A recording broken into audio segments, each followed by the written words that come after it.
Councillor?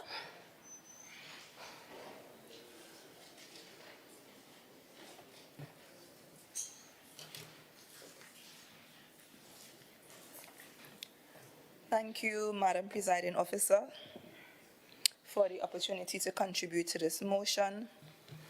And this motion comes to this August House just about 1 year and 2 months, approximately 14 months into the life of this administration. And in looking back, it would seem rather that from day to day, there seems to be some level of confusion and bacchanal surrounding this administration. And Madam Presiding Officer, for some, it is quite disheartening because the people of Tobago gave this administration an overwhelming mandate.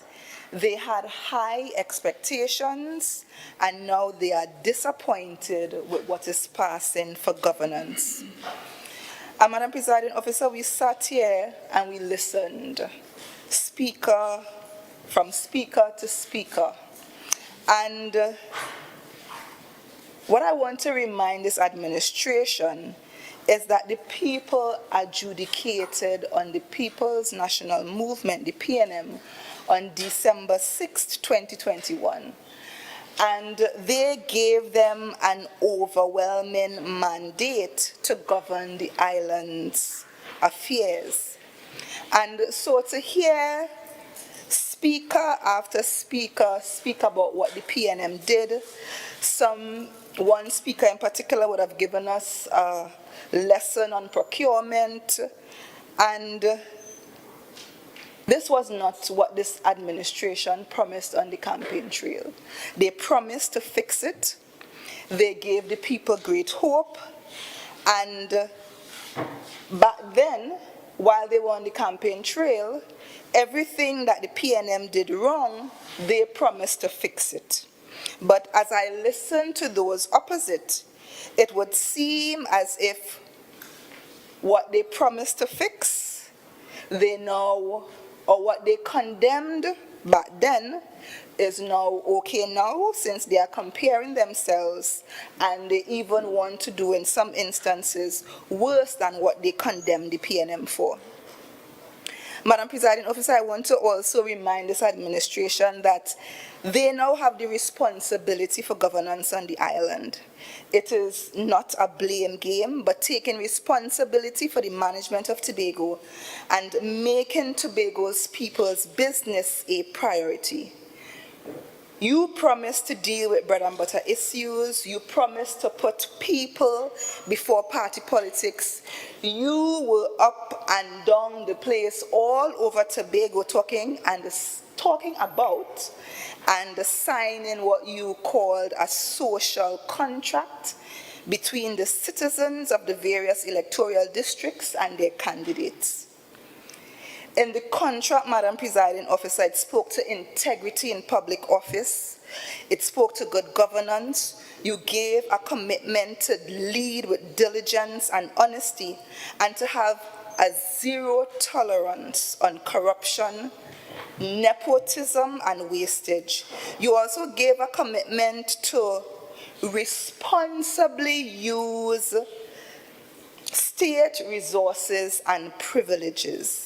And Madam Presiding Officer, my question to this administration is, how close are they to being true to their mandate, to the people of Tobago and their commitments? Madam Presiding Officer, members opposite spoke to untruths spoken by the minority leader, but none of the members opposite in their contribution could identify what the untruths were. The minority leader spoke about bonded prices that were charged under the previous administration. He compared some of those prices to what is currently being charged now. He spoke to the supply, place and install asphalt mix, and bitumen tar roadway. And back then it cost, under the bonded arrangement, $1,400. Now it costs some $2,500. A difference of $3.25 million based on the roadway to be paved. Madam Presiding Officer, another instance in terms of to broom and clean the roadway. Back then, 9,000 square meters, it was $48 under the bonded arrangement per square meter. Under this arrangement, with one of the contracts issued, is $185. And exaggerated cost of $1.23 billion. There was also an issue to reinforce, cut, bend, and tie steel, I think it was. $21, sorry, under the past administration to bend 500 lengths. $21 per length. Under this current administration, it's $300. Madam Presiding Officer, we have not heard a rebuttal on those things. When you look at the costs under the bonded arrangement based on the phase work as indicated, the total cost should have been $12.5 million. Under this arrangement, it would have been, as indicated, $19 million. And Madam Presiding Officer, the members oppositing their contribution did not come to say that we have other information, and based on the information the minority leader is producing, this is untrue. What is untrue about what the minority leader has presented, Madam Presiding Officer, that those opposite are refuting? There is no information that has been produced. Madam Presiding Officer, one of the first things that the Secretary did was to dismantle the monitoring and evaluation unit. And again, my question is, how is placing people, fellow Tobagonians, on the breadline, taking food out of their mouths, dealing with bread and butter issues? And the claim for such a devious act was that they were political hires. They claimed that no one in the department had engineering degrees, so that they were not suitably qualified. And Madam Presiding Officer, I stated on the THA website, because I looked at it just last night, the mandate for that monitoring and evaluation unit is the monitoring and evaluation of programs and the projects, its progress, impact, and the achievements aligned to the division's objectives. And it gave some statistics from 2019, and I guess the website has not been updated since this administration came into office. So it said the unit monitored and evaluated some 87 construction projects, 20 were completed, and 67 were ongoing. And Madam Presiding Officer, additionally, if you look to the standardized job description for monitoring and evaluation contracted officers, and this is published by the Ministry of Administration, not one of the positions on that standardized job description, be it monitoring and evaluation specialist, be it program coordinator, monitoring and evaluation, program director, monitoring and evaluation, senior monitoring and evaluation specialist, even the monitoring and evaluation officer. Madam Presiding Officer, when you look for the requirements of those duties and the basic requirements, none of it spoke to having a degree in engineering. So, Madam Presiding Officer, you dismantled the monitoring and evaluation, sent people home. You dismantled the procurement unit, as was described by the minority leader. The member in question would have also appointed a close relative to the board of SPEL, under whose supervision that board lies. And the member also recommended and is currently paying some board fees to members not in keeping and more than what is stipulated by the State Enterprise Manual. And Madam Presiding Officer, a question was asked in this House about the authority to pay these fees in excess of the State Enterprise Manual, and the member in question promised to provide the Executive Council minutes, and he indicated that there were 2 minutes to substantiate that authority. And up to this time of this presentation, Madam Presiding Officer, we are yet to receive the Executive Council minutes, the authority that approved the revised board fees as promised by the member. And Madam Presiding Officer, when we listen to the members opposite, we understand that there are different methods used for procurement. We have no issue with that. What we have an issue is what you are saying you will do is not what you have done. And when you are questioned about it, you are not able to provide the appropriate answers. Madam Presiding Officer, when the member was on the campaign trail, he spoke about a development plan for Tobago, and it must consider how we positively change the income distribution patterns in Tobago. He said we must engage a different procurement system that would ensure that some large percentage of money multiply in our economy. If we are building an economy of Tobago, you have to consider the entire life cycle of the project and tie that into some benefit to Tobago from initiation.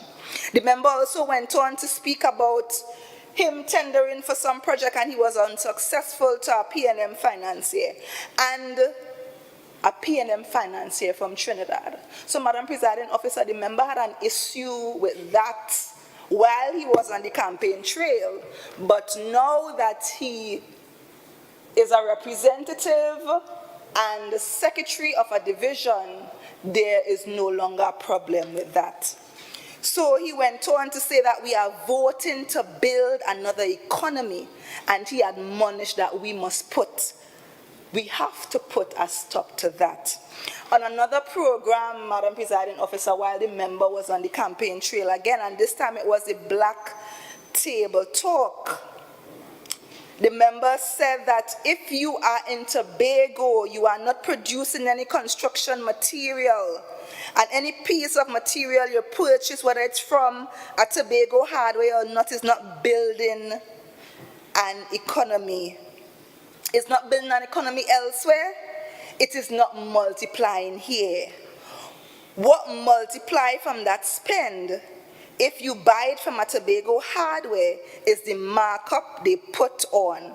And if you calculate that as an economist would, when the worker spends that salary and the businessman reinvests part of that profit, the economist would tell you that the worker will spend on basic necessities first, food, clothing, shelter, and all of that is being produced somewhere else as well, and Tobago does not benefit from that. But Madam Presiding Officer, when a question was raised by the minority leader in a previous sitting, the member claimed not to have any knowledge or doesn't have any economic background, so he could therefore not answer the question.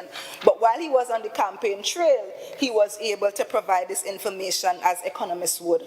And the member went on in the said interview, when you have a foreign contractor, foreign as in the sense meaning non-Tobago contractor, then the money you pay in labor benefits another economy as well. And if you were a non-Tobago contractor, the money you spend in managing the projects benefits somewhere else as well. And so you go along that line. Of course, the profit is spirited away, so you end up spending billions of dollars and the economy does not change in Tobago. And that for me is where the problem is, and this is the members' comments.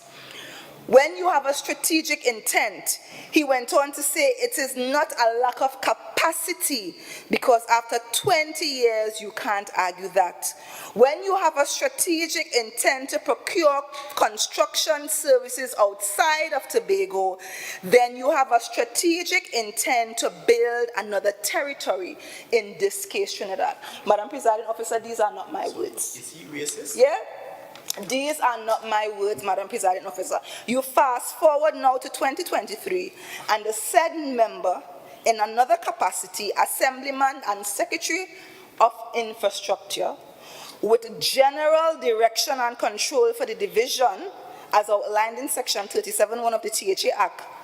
The people, Madam Presiding Officer, will now like to know what is the strategic intent when you spirited away over $300 million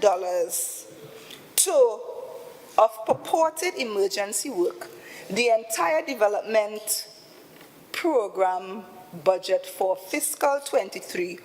Whose territory are you now building? Yes? Whose territory is the member now building? $19 million for one contractor, 54 for another contractor. Madam Presiding Officer, in the previous incarnation, when the member was on the campaign trail, the member called foreign, those people that he spirited away, the $300 million, our entire development program budget. And yes, the Chief Secretary would have indicated that we have not yet issued or made any payments to these contractors. But Madam Presiding Officer, the funds have been committed. So whether or not you pay it in this fiscal year or you pay it in the next fiscal year, it means that you have to pay it. So if you pay it in a subsequent fiscal year, it means that what you have to do development-wise will be reduced by the payment that you have to do. So paying it now, paying it then, we still have committed the money and we have to pay. So the entire $300 million development program budget has been spirited away, according to the member, building another economy. So we would have seen where the contractor, one of the contractors to the roads that were awarded, brought equipment from Trinidad, from a foreign territory. I'm correcting myself. He brought equipment from a foreign territory, workers from a foreign territory, management from a foreign territory, according to the member, meaning non-Tobago. I am asking the members where the profits are going and whose economy is being built. Madam Presiding Officer, the member has now changed his tune. What, in his words, was a problem then is not a problem now.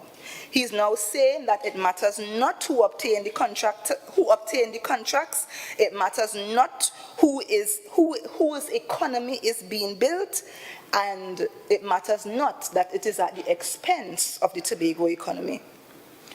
Madam Presiding Officer, we would have heard about the preliminary audit that a statement was laid in this House, and the PNM would have responded to that audit. And the statements made in that preliminary audit has laid in this House. And the fiasco came to light that, again, over $300 million, our entire DP budget, and I need to re-emphasize that, was spirited away to a foreign territory. And when the media asked the question in an interview to the Secretary of Infrastructure, his response was based on the audit. It was clear to the Assembly that there might be a position in the future where these contracts are audited, and the Assembly is not going to complicate matters by offering selective tendering to contractors who are being audited.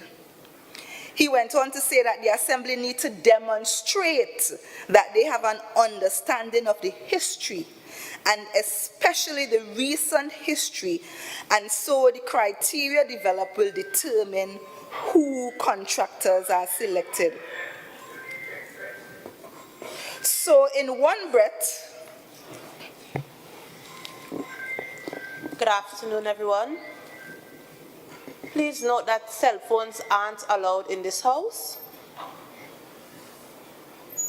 Kindly turn off your cell phones or exit the house. Thank you. Continue, Councillor.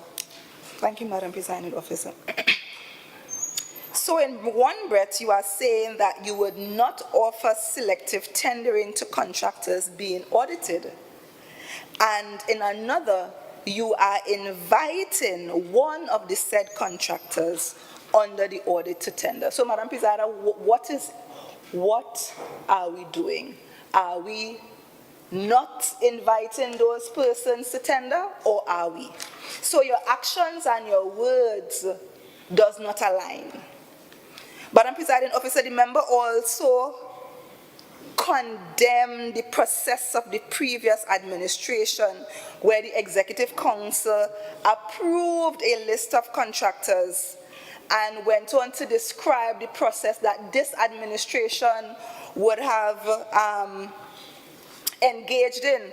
And he said that his staff at the PMO sat down with a bag of 40 contractors and developed what he called a logical frame matrix, a modified version. And Madam Presiding Officer, when the minority leader filed the questions for written responses in accordance with the standing orders of this House, the response to the minority leader was quite different to the response that the member gave in his interview to the public. So, in relation, and the question is, in relation to the infrastructural works as announced by the Chief Secretary, can the Secretary explain the following?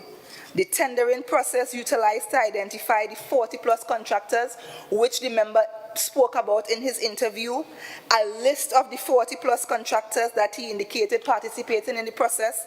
And Madam Presiding Officer, you know the response to the minority leader was, while the infrastructural works as announced by the Chief Secretary has not been specified by the questions, and therefore cannot be spoken to, the following responses are supplied with respects to Part A and Part B of the question. A, tendering. A tendering process is not used to identify contractors, not by the Division of Infrastructure, Quarries and Urban Development, or any other entity that adheres to any semblance of proper or sensible procurement methodology or practice. And the response to B is, in light of A above, no 40+ or any other number of contractors other than 0 could have been identified by the division using tendering and therefore could not participate in such a process. And the response was signed by the Secretary, Division of Infrastructure, Quarries and Urban Development. Madam Presiding Officer,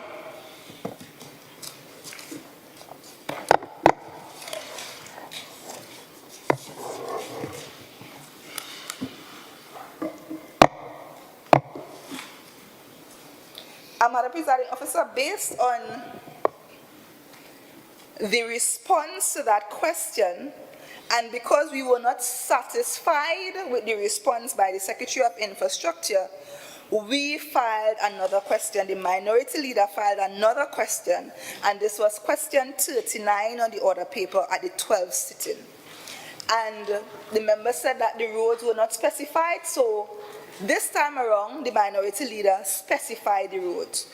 So the question was, in respect to the new projects planned and or executed by the Division of Infrastructure, Quarries and Urban Development, as announced by the Chief Secretary on September 8, 2022, namely the Dutch Fort to Smithfield Collector Road, the Lamy Road to Roxborough, Bloody Bay Connector Road, the Sherburn to Friendship Connector Road, and the Milford Road to Crown Point Connector Road, please provide the following.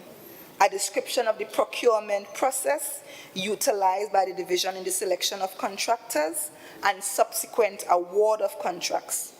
And the response to that was, the DIQD invited 3 to 6 suitably qualified registered firms with the THA.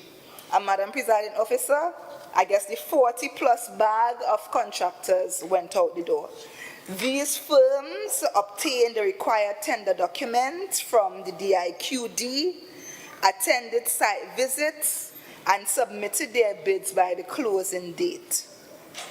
A DIQD evaluation team analyzed the bids and made recommendations, and subsequently letters of award and contract signings were executed through the administrator. And B was a list of contractors invited by the division to participate in the process. So looking at the 40-bag contractors, went to 8 contractors, but the member in his response said that they had 3 to 6 qualified. So in the response to B, it says, Kai Engineering and Construction Limited, Innovative Roofing and Contracting Solutions Limited, Construction Services and Supplies Limited, Premier General Services Limited, California Stucco Company Limited, Namalco Construction Limited, RJB Building and Civil Engineering Contractors Limited, and Delta Construction. Madam Presiding Officer, when I count the number of firms here, it was actually 8 listed firms. So again, the member is contradictory. Mr. Councillor, you have 4 minutes. Thank you, Madam Presiding Officer.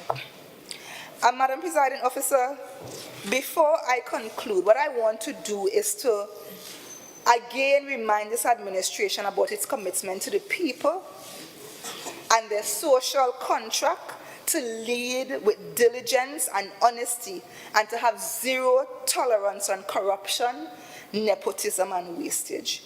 You gave a commitment to responsibly use state resources and the privileges. You condemned the bonded arrangements of the past administration. You labeled the prices inflated. You claimed that there was collusion and corruption. I want us to compare, Madam Presiding Officer, the cost of the projects under the bonded arrangement to the current cost under this new administration. And the minority leader would have gone into great lengths to look at the costs. And Madam Presiding Officer, the opportunity cost of spiriting away over $300 million, our entire DP project, is very high. Local contractors, Madam Presiding Officer, are now sidelined and blacklisted. Over 1,000 Tobagonians remain on the breadline. Closure of indigenous Tobago businesses, increase in the delinquency and the repayment of loans, persons not able to pay their mortgages, and some persons actually on the verge of losing their homes and their businesses. Families not able to provide for some of the basic needs. Social support, Madam Presiding Officer. Social support to persons in need. We have persons coming into the Office of the Minority complaining about not being able to access some social services. Healthcare, we have people complaining about the healthcare. Education, Madam Presiding Officer, the wastage and the excesses could have gone towards some of the greater needs that are required by our people in Tobago. And again, I want to remind the administration that this is not about PNM. The people of Tobago spoke. The PNM is in a position to defend its actions. The allegations by the Chief Secretary made about corruption on the part of the PNM, we are willing to refute those claims. The PNM is no longer in office, Madam Presiding Officer, and the members opposite have to account to the people for their stewardship. So, Madam Presiding Officer, we are asking you to live up to the promise and the commitment that you made to the people of Tobago. Do what is right, Madam Presiding Officer, by the people of Tobago. What you are currently doing is not fixing it. We are asking you, deal with the bread and butter issues. Madam Presiding Officer, this administration got an overwhelming mandate, and what I will greatly appreciate is that the members opposite, if they are saying that the information provided by the minority leader is untrue and without basis, you provide the information to debunk what we have on this side. No member since has provided that information. Your time has Thank you, elapsed. Madam Presiding Officer, for the opportunity.